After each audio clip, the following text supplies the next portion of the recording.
padha dionceki iso nggo sangu jroning urip. Ngono. Lah kowe kok percaya karo wong kono-kono sing ora seneng karo budayane awake dhewe. Mongko kuwi wong Jawa kok nglarang adat budaya Jawa. Uteke wis kuwalik. Bapak iki seneng.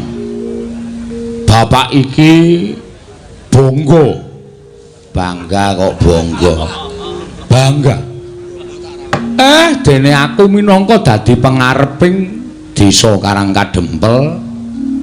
Udakara wis dina ingkang kepungkur lan mbok menawa sasi ingkang kepungkur. Desa kene iki ditetepake minangka dadi desa budaya lan desa wisata. Nggih, Pak. Iki ndadekake bungah rasaku padha karo desane awake dhewe iki pancen digatekake karo para pepunden-pepunden sing minangka dadi pengayomane awake dhewe. Lah, saiki kowe minangka dadi wong-wong utawa anak-anakku sing mapan ana ning Karangkadempel. Tak jaluk kanthi banget apa sing wis diparingake dening pepunden mujudake desa budaya wisata iki. Wajibe pancen mbok upakara ingkang kanthi becik. Aja banget gampang rumangsa dadi wong desa kene tumuli bombong atine. Ning bombong tok ki ora cukup, seneng tok ki ora cukup kanggo njaga sing wis diparingake dening pamarentah. Pamarentah ya kuwi wujude desa budaya lan desa wisata. Kudu mbok jaga kabudayan ning desa Karangkadempel kudu mekar. Semono uga papan-papan wisata ora ngomongake wisata ingkang dumadi saka alam nanging uga panggula wentahing para kawula sak desa Karangkadempel mujudake kapinteran. Ya kuwi Karangkadempel kene iki wis kondang dadi papan panggonane sentral kulit. Tas, sepatu kok setapu. Lan sak piturute iki asale saka kene. Mula wajibe kuwi padha dijaga. Carane njaga supaya tetep menjila kondang kawenang-wenang. Lah kuwi eneng pundhake sapa? Kuwi eneng tanggung jawabe saben-saben kawula ingkang mapan ana ing Karangkadempel. Aja diya-dinya, aja padha regejegan. Tetep rukun manunggal tetunggalan bantu binantu antaraning siji lan sijine. Ning akhir-akhir iki wah Semar iki omong ora nganggo basa sastra barang. Sastra sapa? Penonton ki paham. Oh nggih. Akhir-akhir iki kok wisatawan Warataya. Wisatawan kok para-para sing padha rawuh ning Karangkadempel kok katon suda. Iki jane eneng apa? Nala Garing, Petruk, Bagong, kowe sing minangka dadi pengarep-pengarepe eneng apa? Eneng masalah apa? Mara gage matura. Kene aku matur Bagongku kena imbase lho, Pak. Mergo sing ngeyel dhewe iki Bagong. Ning nek bapak kersane aku matur, ya ora apa-apa aku tak matur. Piye?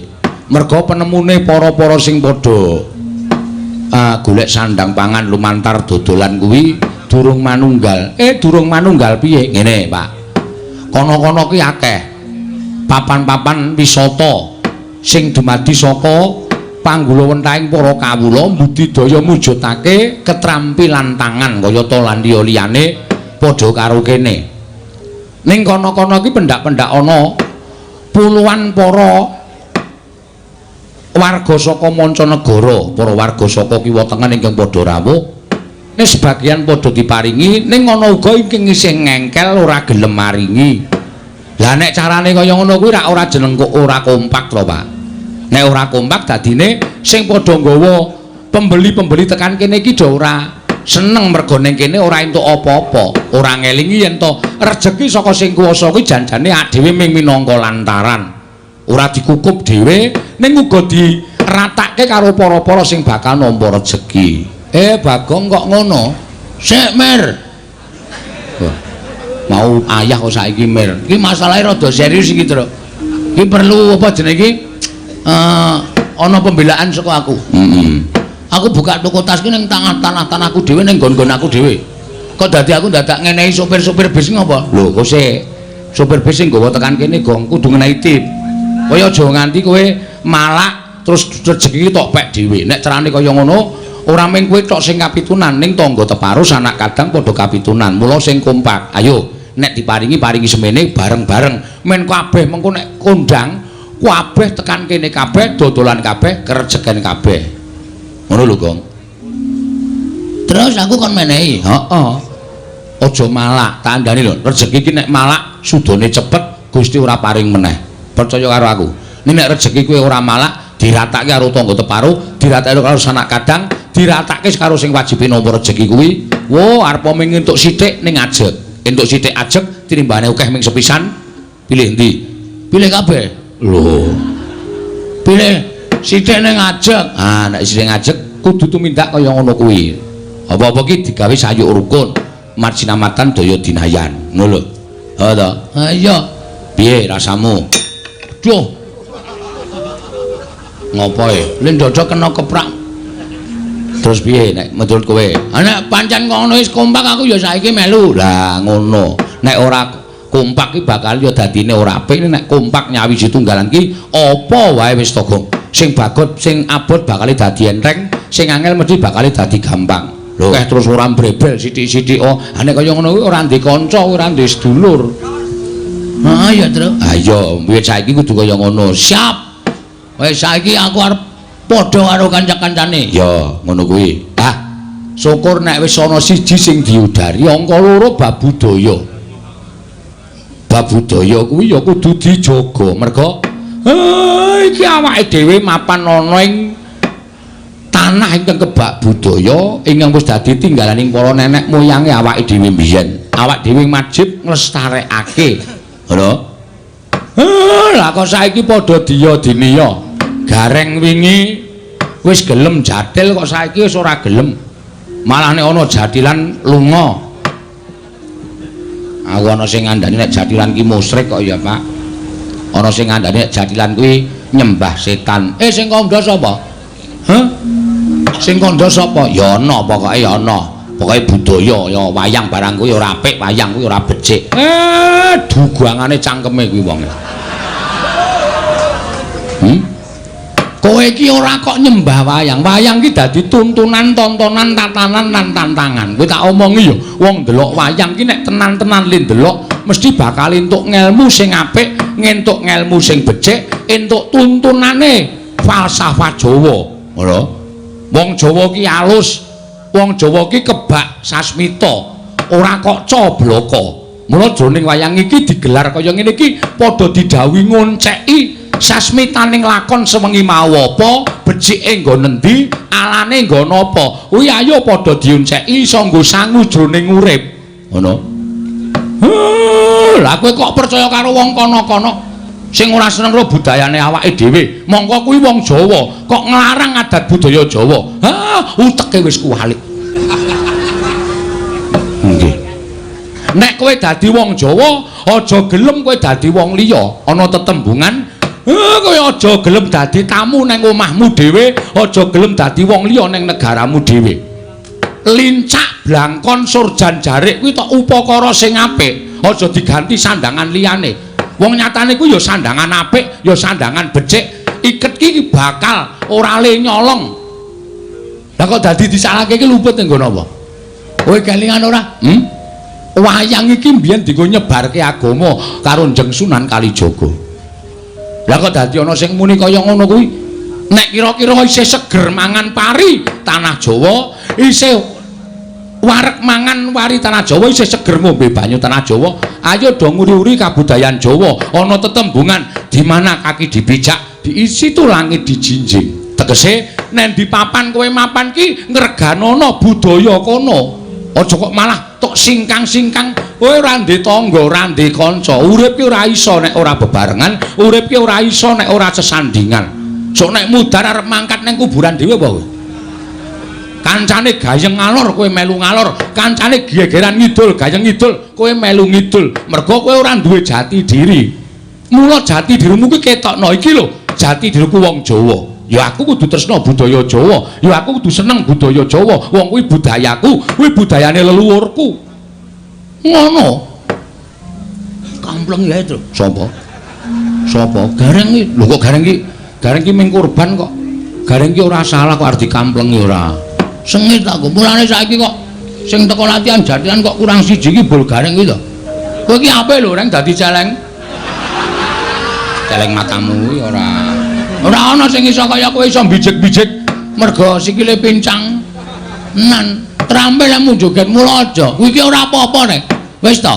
Ora apa wong kowe iki mung budaya. Jroning atimu aja nganti kowe percaya karo kapercayane liya kejaba mung percaya marang panguwasaning Gusti Akarya jagat ngono. Sing kandha sapa kuwi? Ya ana kuwi sing nyebutke kuwi engko nek kowe nglakoni kaya ngene iki dosa. Kowe nek nglakoni kaya ngene iki dosa. Lah iki lho, Pak. Aku ora seneng karo wong sing sithik-sithik ngarani dosa. Sithik-sithik ngarani dosa iki apa dhek iki ponakane sing gawe urip apa? Sing nemtokke dosa iki mung Gusti. Ngono lho, Reng. Waton kowe ora nyembah jarane, kowe ora nyembah karo demite, kuwi ora apa-apa, kuwi budaya. Ya, Tru? Ngono lho, bener. Bagong arep wong kucuk ngene malah pikirane cerdas ngono lho. Ayo to, ora usah dadak piye-piye. Oh iya sesuk tak menyang truk. Wis kowe iki ndek jati diri. Iki budayamu kok arep ugrek-ugrek. Lah, nek wis kowe eling saiki aku tak omong. Nggih, Pak. Aku ki rak kepengin bangun desa. Bangun meneh. Sengit tau anggere titik-titik bangun, bongan bangun. Kaya materiale iki cukup. Sik to, Gong, kose. Kose. Aja nesanes susik. Kuwi kok njur titik bangun, titik bangun. Ah, jian wis ngatimu iki karepe piye to ya? Ngatimu iki sapa? Pokoke bakule tas pojokan kaya wong mblek kenthong dhewe pancen.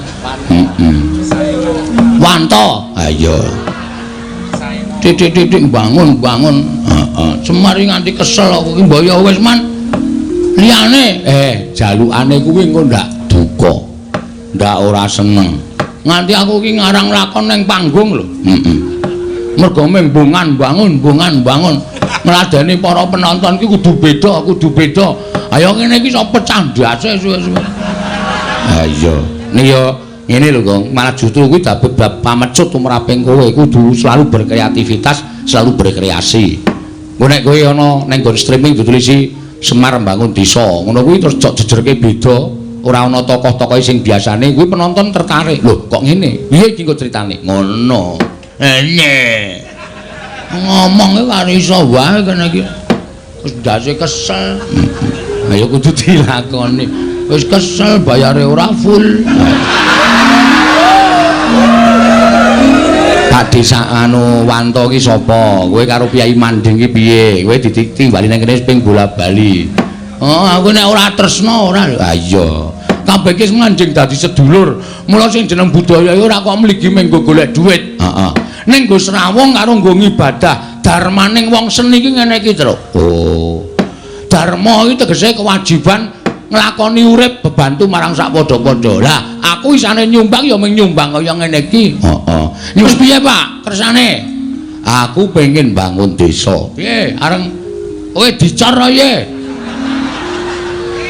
Yo. Apa si Wanto ae dicor? Dideke nang protelon kae men. Nggo dadi apa jenenge iki? Anake wae dicor. Oh, anake wae, Pak. Aja. Lidike ra jamak-jamak. Kusike. Bangunku kuwi ya ming sarana bangun lahir lan batin. Tegese bangun lahir kuwi wujudan ingkang kasat mripat, bangun batin kuwi bangun bebarengan ayo to. Saiki rasa pangrasa ati pikiran ditunggalake. Awake dhewe iki wong sak desa. Yen wong sak desa manunggal tetunggalan dadi apik, wis to, percaya. Desa tanggane sesuk mesti meri. Nek desa siji dadi desa loro dadi kebak karukunan, desa loro dadi desa selu dadi sak kecamatan, dadi sak kabupaten, munggahe dadi sak negara rukun apa ora kepenak uripe awake dhewe. Bener Pak menika. Ling terus kersane Bapak pripun? Niki anak-anak mung kari nderek, anak-anak mung kari manut. kersanipun Bapak Semar. Nggih. Kersane Bapak pripun kula kantun derek. Nggih. Kersane Bapak pripun kula kantun derek. Aku ana syarat-syarat sing kudu dilakoni. Syaratipun menapa, Pak? Syaratipun menapa? Syarate apa, Pak? Apa anak-anak kon urunan semen loro-loro? Semen loro-loro nggo ngapa ora? Ayo bantu Bapak, kowe wedi reng. Sak rit. Kowe. Sing setengah rit ditibake ning Karang Kadempel, setengah rit kaya omahmu. Nggo apa? Guru ki kowe. Ya, karaku kok sia-sia ki ngapa tegang ora? Aku iri karo kowe. Heeh, ya wis ben bejane dhewe-dhewe kok. Jantenan kowe iki. Ngene kat suwe-suwe. Wis ben ora apa-apa. Ha iya. Semono gareng iki. Wah, remuk awake karepmu. Ya wis ben wong iki senengane ngopo to. Heeh. Kowe arep dikai jaket rek karo sapa? Karo bakule kulit. Oh, ning ora ana ukurane jaket kok ukuran U. Apa kang jaket kok ukuran U? Paling cilik kuwi. Ha iya. Terus kersane Bapak, aku tak ngandhake syarat-syarate marang anak-anakku kabeh. Nek kira-kira aku ngandhake syarate kowe iso mujuti apa ora? Kersane siji. Aku kepengin Karang Kadempel kene iki ora ketamung sedhela ketunggon kembang cangkok Wijaya Mulya. Waduh, Sinuwun Ndarawati sing kagungan. Iya. Anakku telu sing saguh rana sapa? Waduh, aku nek tekan lunga-dado ki awakku dadaku sesek e, Pak. Petro piye Petro? Sikilku ki lagi wae mari asam urat. Aku nek tekan kono ya ora tekan, Pak. Bagong apa? Aku ki meh gejala bisu ya, Pak. Gejala bisu kok iso omong iki, gejala bisu ki penyakit piye aku tak takon karo kowe. Rumangsaku ora omongane kok sarwa. Siji Sekar Wijaya Kesuma, loro ya kuwi Pustaka Jamus Myang Jimat Kelima Sada. Nggih, angka 3 ya kuwi pusaka kang loro cacahe. Nenggala karo Alugara. 3 pusaka utawa 4 cacahe kuwi gawanen supaya prapta ning Karang Kadempel, lenggah sawetara ning Karang Kadempel. Nek 3 kuwi iso rawuh ning Karang Kadempel, pambangunan desa iki bakal rancak Nalagareng. Nalagareng slamet. Mangidunipun Ndara Wilujeng. Slamet kele, tekle. Piye rek? Jane ora trima atiku aning bose. Ha iya. Wis ora apa-apa. Wilujeng Ndara Antasena, bekti kula kunjuk. Yo. Tak tampa ring. Garing padha slamet. Pangestunipun Ndara Karkaca, Nalagaring padha slamet. Pangestunipun Ndara Abimanyu Wilujeng, Nalagaring padha slamet. Padha kok plada. Padha slamet. Pangestunipun Wilujeng, bekti kula kunjuk, ya tak tampa. Ndara Wisanggeni bekti kula nggih Den. Petruk tak tampa pangestuku Tampanana ya Petruk nggih. Ndara Antasena, ya terus tak tampa pangestuku Tampanana nggih. Ndara Karkaca ya Petruk pangestuku Tampanana nggih. Ndara Abimanyu iya Petruk pangestuku Tampanana. Ndara Antarja ya Petruk pangestuku Tampanana. Wis gawe terus e. Hawe iki rumasamu swara kok dieman-eman. Ndara Wisanggeni, Ndara Antarja, Ndara Gatotkaca, Ndara Antasena, Ndara Abimanyu. Bukti kula kanca nggih Den. Nggih, kula tampa. Wis. Ngawur ora. Pripun enten napa? Napa diutus Kang Rama? Napa enten wigati Siwa Semar? Aku mung bakal nyatakake impen sing tak lakoni wae. Sampeyan ngimpi napa? Lho, sampeyan ngimpi napa, Ndra? Sampeyan ngimpi napa, Ndra? Dek kapan Den ngimpi? Mengko gek bareng kali kula. Kowe ngimpi apa? Isin ae, Ndra. Ngerti-ngerti ngelilir ya aku iki. Ora usah sok modho-modho ora ngimpi ora. Kakang Semar, mula aku nganti kadang-kadangku Kakang Antasena, Kakang Gatotkaca, Kakang Antarja karo Kakang Abimanyu prapta ning Karang Kadempel, sayekti mung bakal njumbuhake impen sing tak lakoni wae. Ha nggih, sampeyan iku ngimpi napa? Wong sing jenenge impen iku ora kudu kelakon lan ora kudu kababar. Dadi kasunyatan. ora kanthi kanyono-nyono Siwanayantaka lenggah ana ing pendhapa padukuhan nanging gumebyar cahyane kaya mangku sanggiwang rembulan wa. Weh. Piye kowe? Semar mangku Dek Wulan. Us. Bagong nek ora krungu kupinge digebek sik kono. Wah. Langsung pemburu aku. Ah iya yang rembulan kok Dek Wulan ora. Monggo bareng tak caketi para putra kena dayaning sanggiwang rembulan wekasan salirane Kakang Antasena, Kakang Garwaca, Kakang Antarja, Kakang Abimanyu melu mawa cahya. Siwa, iki werdine apa? Mula banjur tumuli aku sowan ora ing Randu Kumbala, nglumpuhke kadang-kadangku pring Gondani. Jangkar bumi lan Tanjung Anom ing wigati bakal tak irit sowan ngersaning Siwanayantaka. Lan apa ta wigatine? Yen to pancen Siwanayantaka kuwi duwe gegayuhan, yen to pancen Siwanayantaka kuwi duwe kekarepan, anak-anak Pandhawa ora bakal mangku asta wisuh lumuh ngentasi perkara. Mesti aku bakal sak biantu karo Siwanayantaka wa. Lah. Pancen bocah siji iki kena disebut wiji sejati ya iki, Petro. Lah nggih. Monggo aku lagi rasan-rasan. Lah kok dadi wis padha priksa. Lho. Siwanayantaka grenengan kaya ngono kuwi tegese Siwanayantaka bakal duwe karep. Kula niku rak mung kepengin bangun desa. Kula niku mung kepengin bangun desa ning syarate miturut wangsit sing kula tampa rada abot. Monggo anak-anak kula kongkon do ora sagu. Lho, Nara Gareng Petruk Bagong ora gelem dikongkon, mboten purun.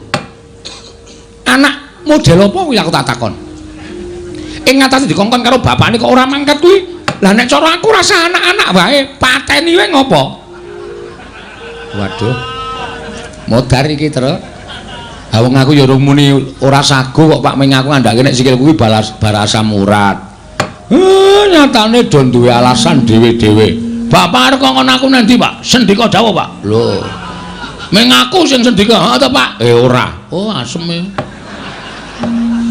Nek kompak Semar karo aku plotroke katoke aja gong. Ora karo bapak harus diplotroke kathoke. Taboki bokonge mangkel aku. Ceplek-ceplek ngono kae. Lah ngajar. Mula yen pancen syarate kuwi aku entuk dikeparengake ngerti, mengko aja anak-anakmu nyeng budal golek syarat. Wo, aku nyeng golek syarate supaya kaleksanan pambangunaning desa Siwanayantaka. Lha niku ya gumun. Lah nek syarate kok dadak siji Sekar Wijaya Kesuma, loro Pustaka James Klimasada, telu pusaka Mandura, loro cacahe Kyai Nenggala, Kyai Arugara. Kakang Antasena, piye? Piye Kakang? Adidum, rasa kuwatir. Aku ro kowe ning Ndarawati. Mengko nek Siwa Kresna ora maringake, sapa wah aji are kabeh. Ora kasar kaya ngono kuwi, lha Witena. Mungsumu nek wani karo wong Ndarawati, Paman Setyaki lho. Aku ki rawet di rumah cilik. Aku ki rawet di, aku ora sapa-sapa ki rawet di yo. Aku wedine karo wong sing sok nganggo training abang. Rungana, Tru. Tru, rungake. Wah, metenteng juan ora. Ye, kowe lagi ngerti nek Ndara Antasena iki medine karo Suwanto. Si. Heeh. Kuwi mengko didum. Lah terus sing ning Ngamarta kuwi dia pasrahke karo anak-anak sing ditresnani karo para pemuda Pandhawa. Sapa? Kakang Garwaca karo Abimanyu. Oh, Kakang Garwaca karo Kakang Abimanyu. Oh, iki rak anak emas. Wanggre sowan negara Ngamarta. Ngono. Pandhawa lilih kabeh. Kowe lah cocok. Lah terus sing ning Mandura Kakang Antarja. Ora ana kancane, ben dikancani Bagong. Kula mboten iso niku. Lah ngopo? Nek awake rada meriang e. Gong, ming ning Mandura kok. Wah, Mandura iki gawat e. Baladewa e, Tru. Nek nganti kosowan mrono ajeng nyuwun ngambil Nenggala kali Alugara. Kepiye? Matane ramrek. Nenggala disine dugang cangkemmu. Modar ora kowe. Kowe wae kono sing melu. Aku lusi asikil kuasa murat kok. Gareng wae. Lho iki tangane tikle mibrate kira sikile becik kon tekan Mandraya nalarmu piye to? Nganu mawon kula usul Ndara Antarja piyambak mawon. Nggih Den, kendel lho nika. Tenan luwane ndi dhewe wani nggih Den nggih. Ya saura-urane ana kanca, monggo kanca sing tak cocoki ming kowe Bagong. Waduh. Wis ngrekos iki wis. Ngerti aku ora melu wayangan acarane ngene iki. Ya ora melu wayangan ya ditakokke wong kowe iki termasuk favorit e. Hah? Termasuk favorit. Nggo ngilangi lumut. Kae kaporit. Favorit ngono lho. Ha iya. Wis rasa disilaki kudu saguh. Lah nek ngoten kula mung kari manut mawon, Ndara. Kaget. Ora kok Karang Kadempel dayoe ndlidir kaya ngene. Nala Gareng dalem, Pak. Sawise putra-putra Pandhawa iki kok kasepuhan sing rawuh. Lho, sapa iki? Sapa ya, Truk? Aku ora ketutupan bokonge Semar. Begawan Durna, kasepuhan, Gong, kasepuhan. Mayit. Lho. Mayit dengkulmu. Begawan Durna. Patih sengkune mau ketoke melu mlebu bareng karo anak-anak Pandhawa komplit ning kene kok njur nglesot metu meneh. Sajake gila sajake ayo. Wong ki nang ngres tumindak eleke mesti weruh kanan iki mesti wedi sik kok, Truk. Wis ben dibagekke karo Bapak. Bagekno Pak rawuhe Begawan Durna. Nek ana apa-apa iki mumpung ana putra-putra Pandhawa mesti ora bakal wani tumindak piye-piye. Penemban wilujeng gandhok bleguduk suaru gembol Sumorante. Ya Semar, slamet tek aku. Pangestuku Tampanono ya Semar. Kula pundi nggo jimat. Penemban Durna bekti kula kunjuk. Nala Gareng tak tampa pangestuku Tampanono. Nun inggih sanget anggen kawula murid dadosaken jimat. Bekti kula penemban. Oh iya Petruk tak tampa. Pangestuku Tampanono ya Petruk. Nggih, wilujeng. Bekti kula penemban. Oh iya Bagong. Pangestuku Tampanono ya Bagong. Ngene nggih, sanget anggen kawula kok mboten nitih kuda. Hus. Ora tau numpak jaran. Oh nggih ampun. Ngapunten lho ming nyuwun prisa. Kowe takon ning sengkring ning ati. Nggih nyuwun ngapunten karang ya ming takon kok. Eyang Durna wilujeng. Wis anggene slamet tek aku wis anggene. Bektiku katur ya Eyang. Iya tak tampa cah bagus. Eyang Durna slamet rawuhe Yang. Loh, iki Antasena. Heeh. Slamet Antasena pangestuku Tampanono. Eyang Penemban bekti kula kunjuk.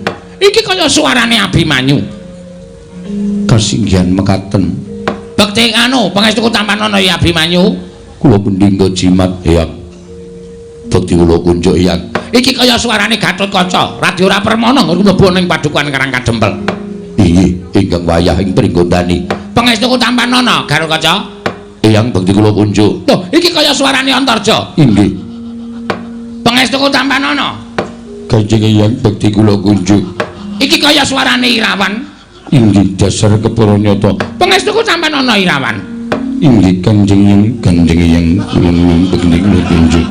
Iki kaya suarane Janaka. Inggih, bekti kula kunjuk Kanjeng Eyang. Tak tampa Janaka pangestuku Tampanono. Wah. Oh, cangkeme Bagong. Iki senengane bebeda kok, Gong. Seneng wong ora ana Janaka kok ya. Apa iki kaya Gatotkaca kaya Antarja. Berarti ae slamet ta, Tru. Oh iya, mulane kae apa kacamatane digandulke ning dodhoke apa? Dinahi rantai. Nah, engko nek ora permana sapa-sapa terus dipasang. Penemban, enten apa? Rawuh wonten ing Karang Kadempel. Iki ngene ya Semar. Pramtaku nang Karang Kadempel kuwi sepisan tilik marang kayuwananing kulawargamu lan anak-anakmu kabeh para Panakawan. Dene ndungap angka loro, pramtaku iki ora saka ngarepku dhewe nanging aku diutus dening anak Prabu Duryudana. Lan kacarita anak Prabu Duryudana kuwi ngimpi Semar. Nyumpena. Pancen kepara nyata. Lah, sumpenanipun babakan menapa? Nalika semana anak Prabu Duryudana paring dawuh kalawan aku, yen to 7 dina iki kepungkur mau ngimpi ketemu karo kowe jroning pangumpen. Nalika semana gumebyar cahyamu mawa teja. Mongko nalika kowe lungguh, katon banget yen to kowe nembe mangku Sang Hyang Rembulan. Nalika semana kowe paring dawuh kalawan anak Prabu Duryudana, sinuwun. Monggo kula aturi ngasta rembulan menika Sang Hyang Candra menika wonten negari Ngastina. Menika dados sarana tentrem, ayem, rukun lan saya nginggahaken derajat pangantipun sinuwun Prabu Duryudana gregah wungu saka nindra anak Prabu Ngastina. mboyong marang kowe nang Negara Ngastina lan kowe kudu iso njlentrehake apa ingkang diparingake marang Prabu Duryudana apa ingkang mbok caosake marang Ratu Ngastina. Merga tembunge jroning impen mau yen sinuwun Prabu bisa mboyong ya kuwi pewujudan ingkang mawa cahya ingkang mapan ana ing pepangkonmu mau bakal saya kuncara Negara Ngastina. Wis kuwi wae sing bakal dadi aturku marang kowe. Yen kowe saguh ayo mangkat, ning yen kowe ora saguh sebabe apa? Maragake kowe matura. Lah kok kabeh do ngimpi aku ki ngopo? Dadi lakone, Pak. Semar bangun desa. Ha iya. Wis diwangsuli wae. Bapak kersane piye? Nek kersa ya mangkat. Nek ora kersa omong karo Begawan Durna kuwi. Ora gelem rono, no. Alasane apa-apa? Amboyenmu kumat apa ya? Bapak ya amboyen. Nek lungguh dadak masangi krikil. Dipas-paske. Ngomong, Pak. Ha engko nek Begawan Durna nesu perkara aku ora gelem ning Ngastina. Lho. Ha iki ana nom-noman Pandhawa iki nggo ngapa? Teng Pandhanang iki. Gus. Iki kok karo bendarane kok. Ndara Antasena ana, Ndara Gatotkaca ana, Ndara Antarja ana. Namung kon Jatasi Durna sago nggih, Den? Hah? Sing tetek ta. Rasa ora ndirasa kepenak. Sago ta Ndara Antasena? Ya nek Eyang Durna salah tur ora kena dikandhani, nek tumrap aku hukume Antasena ki sapa sing salah tur ngeyel, wajibe dijotosi. Kosik. Perkara iki aku ora bakal ngeyel. Perkara iki aku ora bakal ngeyel. Ning aku mung kepengin ngerti Semar kuwi gelem sowan ning Ngastina apa ora? Nek gelem ayo tak boyong. Nek ora sebabe apa? Ming kuwi tok aku ora bakal ngeyel. Nuwun sewu. Kula niki lagi arep duwe gawe. Loh, ngapa? Mecah sirahe Bagong apa piye? Bagong. Arep dipecah sirahmu. Wah, pecahe sik to. Iya. Ora ngawur ning. Sang arep kok ora ngapa-ngapa diwarai. Wah, geceke sirahe. Urung ana masalah kok. Gawe masalah, Pak? Oh iya. Kok bapak kok ya manut ki piye iki? Kok ya iya. Sing ngomong sapa iki mau? Bagong. Tak kira Ndara Wisanggeni. Ah, beda. Wisanggeni cilik kok. Aku gedhe kok. Beda no. Nah aku gedhe nek ditemesok tambah gedhe kok. Nuwun sewu, kula niku nedeng gadah damel. Lho, kowe duwe gawe apa? Kula kepengin bangun desa. Mula nem-neman Pandhawa sami rawuh wonten mriki, lancur-lancur Pandhawa sami rawuh wonten ing papan mriki, mergi kula kepengin bangun desa. Mujudake desa ingkang kebak karukunan, kabagyan, katentreman lan nampi berkahing Wang Mahanasa. Mongko syarate nggih pinten-pinten syarat sing kula ajeng kula gayuh. Nek nganti desa niki kula tinggal, napa sing kula jangka ora bakal kasembadan. Semar, pripun? Kowe iki tekan Ngastina ming sedhela, ngono? Tekan Ngastina ming sedhela, ming matur ngesanipun anak Prabu Duryudana. Sinuwun kawontenanipun kados mekaten, menika wujudipun mekaten, menika wujudipun kados mekaten lan naminipun mekaten. Mergi menapa panjenengan ngimpi ing mekaten menika jalaran tegesipun artosipun mekaten. Meng kowe cukup menawa wis rampung kowe njaluk bayar pira? Nggon ngomong kuwi njaluk bayar ora jeneng aku ngancam lho. Ora jeneng aku ngancam. Ning apa kelakon aku rudo peksa karo kowe? Nuwun sewu. Napa sampean mboten menggalih? Enten riki kathah lancur-lancur Pandhawa sing saguh mbelani kalian Semar. Oh, kowe ngendelke bocah-bocah iki. Kowe ngendelke nom-noman iki. Kowe ora melek apa Semar? Iki meng putu-putuku, selagine bapak-bapakne wae do wedi karo aku, do gila karo Begawan Durna. Lah kok aku meng tok gegiro karo putu-putuku dhewe, karo anak-anak Pandhawa. Apa mbak nek aku wis ana anak Pandhawa iki aku wedi karo kowe? Oh, aku ora bakal gila karo kowe Semar. Nek kowe ora gelem, kowe tak rudha paripeksa Nayantaka.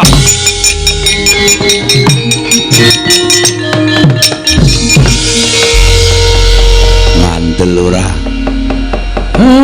Bocah iki arep ngopo iki?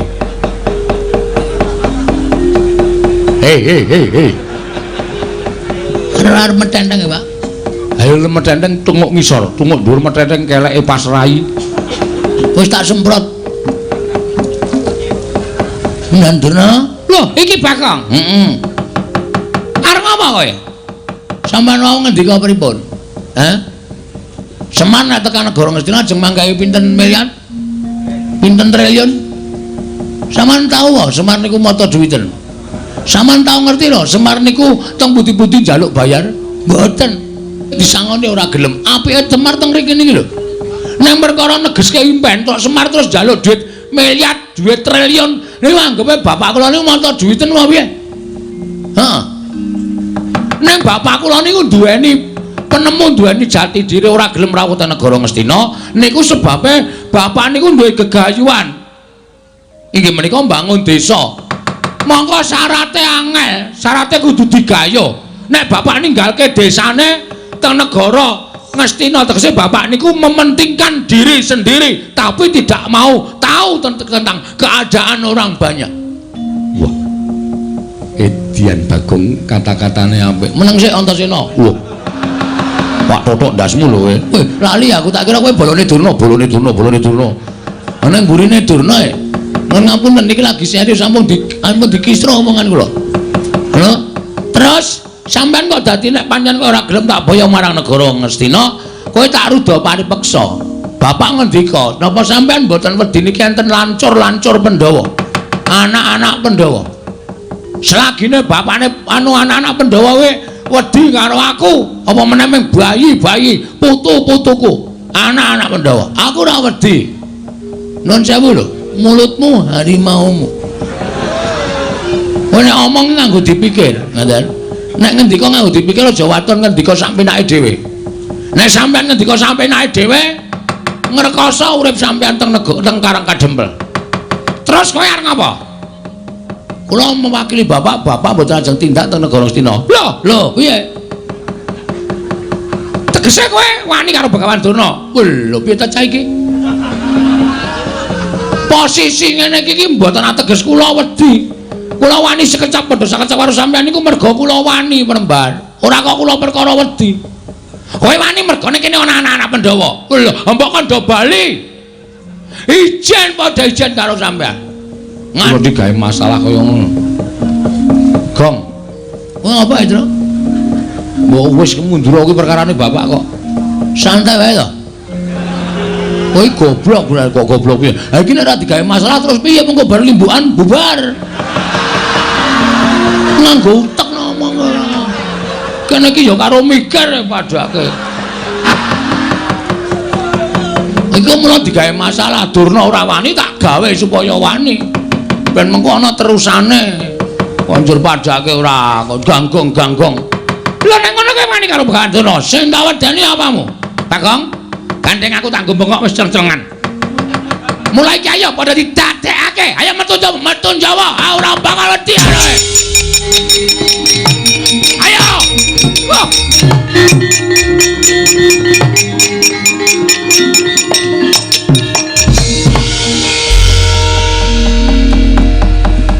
Ana tetembungan jagung bakarane.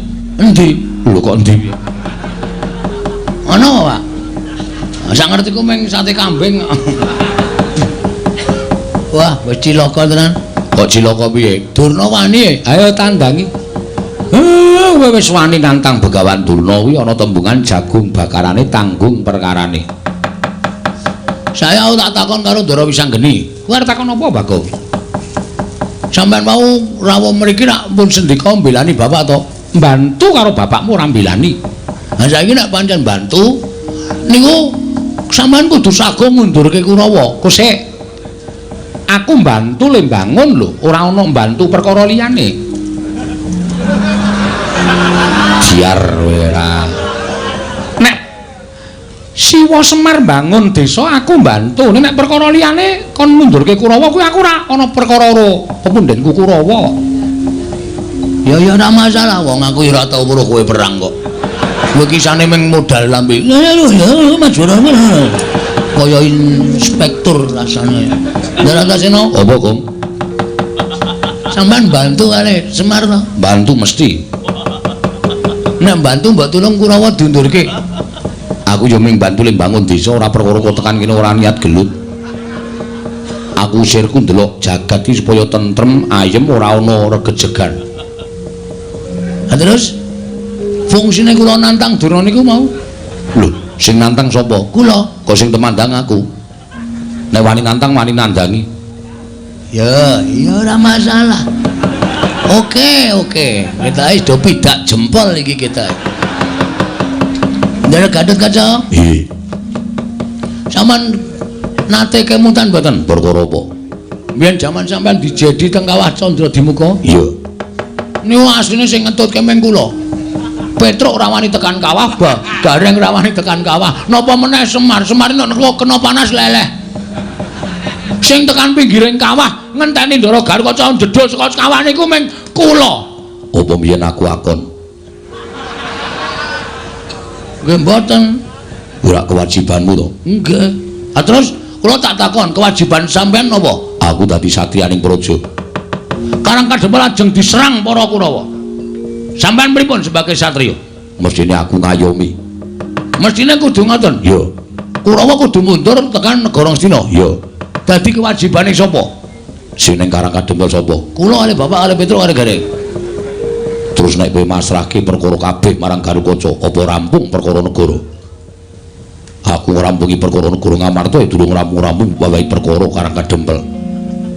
Sing gedhe pangapuramu rampung ana dhewe. Duar. Dongaku kabul.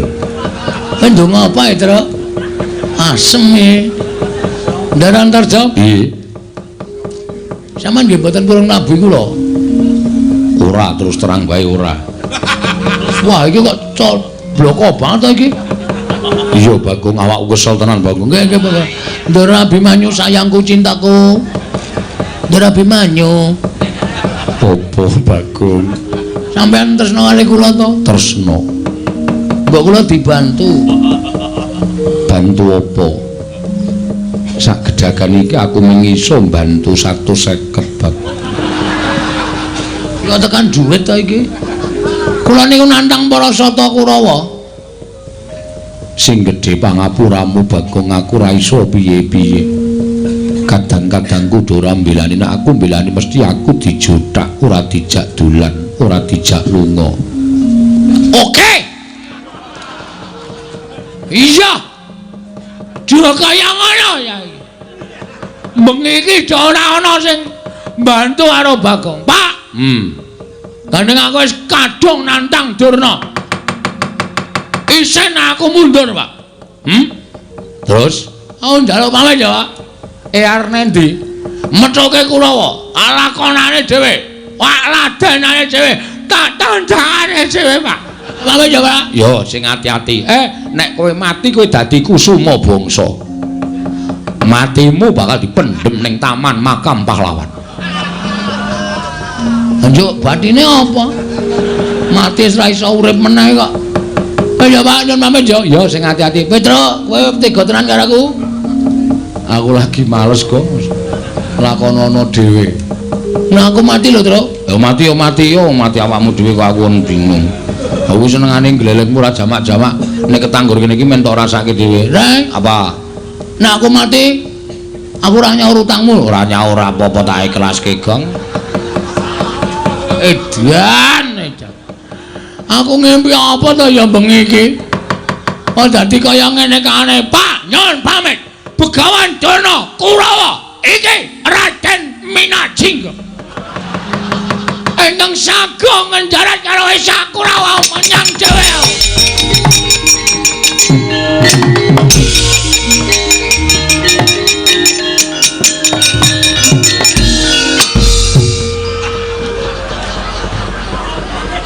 Kok tekan kene? Aku liwat mburi omah ya, Pak. Aku bareng tekan ngarepan kok rasane tratapan keweden. Terus menggok liwat mburi omah.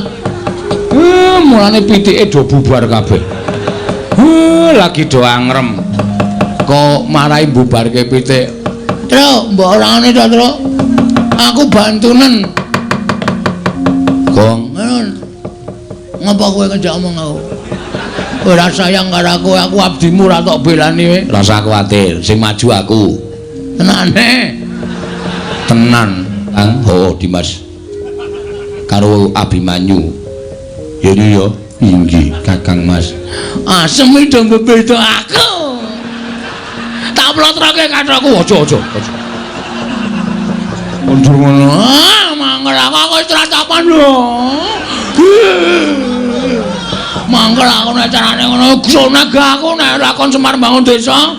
Kulit barang ora. Saking senengku. Enggak metu Jawa enggak. Sampeyan metu Jawa metu njero. Ya ayo nek ngono metu njaba.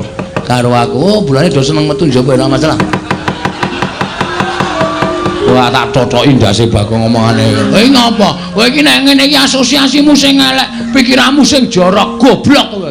Ora iso mencerna kata-kata kowe. Oh, petok. Kowe jenes, aku sengit karo kowe kok wong-wong kaya kowe pikirane elek kaya ngene. Delok limboke terus pikirane elek kae porno kae, susune mencetot ngono kae.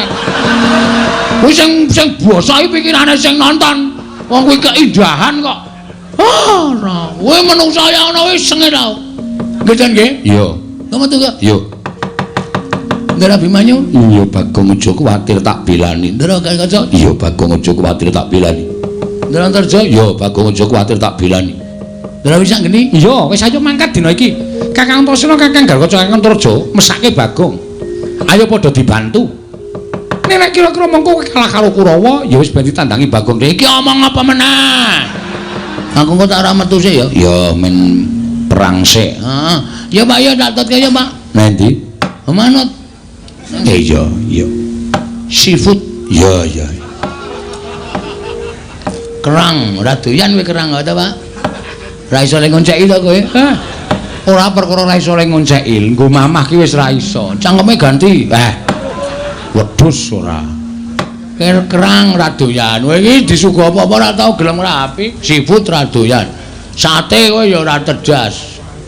Aku ki senengane ndok setengah mateng. Sok setengah mateng terus, Pak.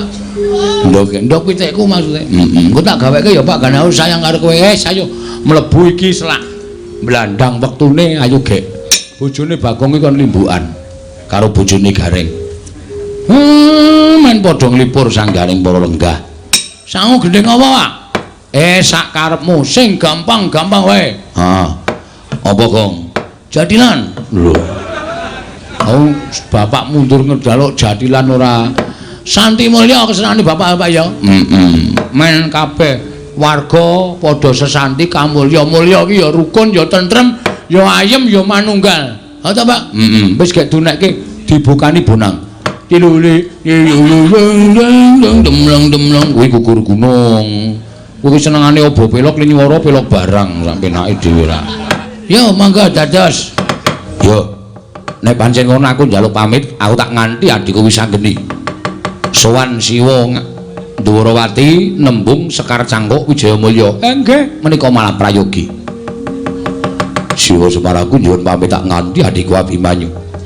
Budal sowan marang Praja Ngamarta nyuwun pustaka jamu semyang jimat lima sada. Siwa Semaraku nyuwun pamit tak budal ning Mandura nyuwun pusaka Kyai Nenggala lan Alugara. Matur nuwun. Nek pun kelakon mang mlumpuk teng Karang Kadempel, ning nek wonten apa-napane sampean kudu iso gawe cara, aja nganti gawe kapitunane ingkang rama sedayanipun. Ning sing wigati pusaka saged rawuh wonten Karang Kadempel. Njaluk pangestu ya, Kek. Nggih ngatos-atos.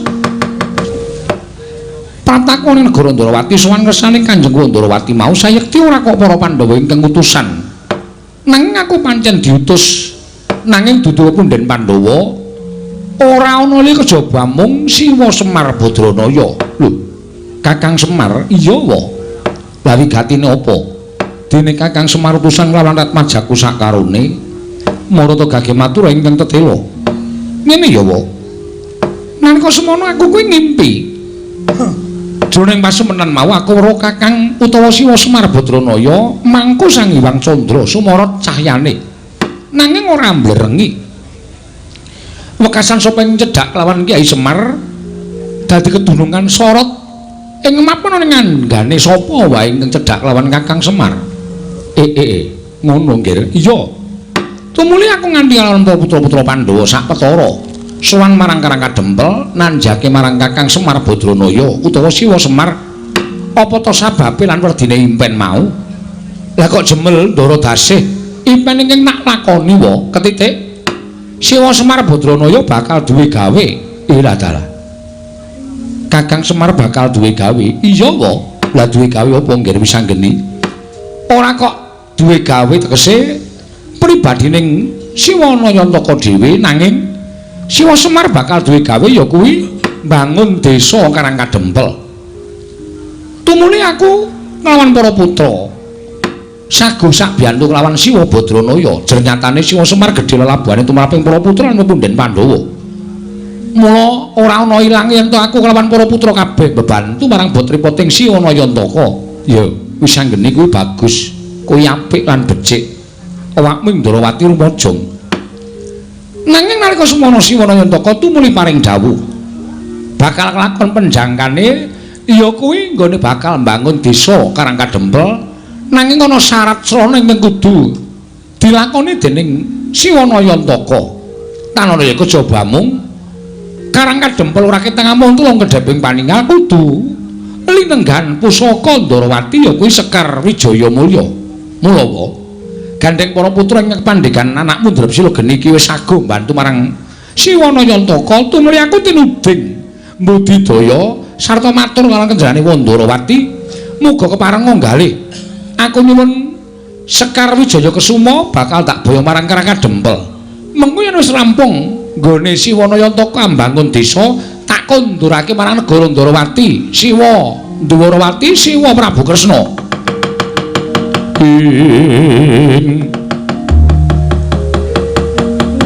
Tukaya yasini pecoco bang mawinga wangis kumejot patoning latri netra kocak ngondarandir.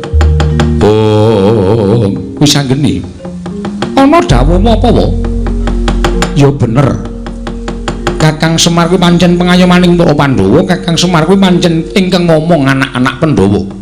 Mula ora jenengane yen to wis anggeni tumuli anyaguhi dituwongkon dening Kakang Semar supaya nyuwun ngampil pustaka Jamus utawa nyuwun ngampil Sekar Wijaya Kesuma.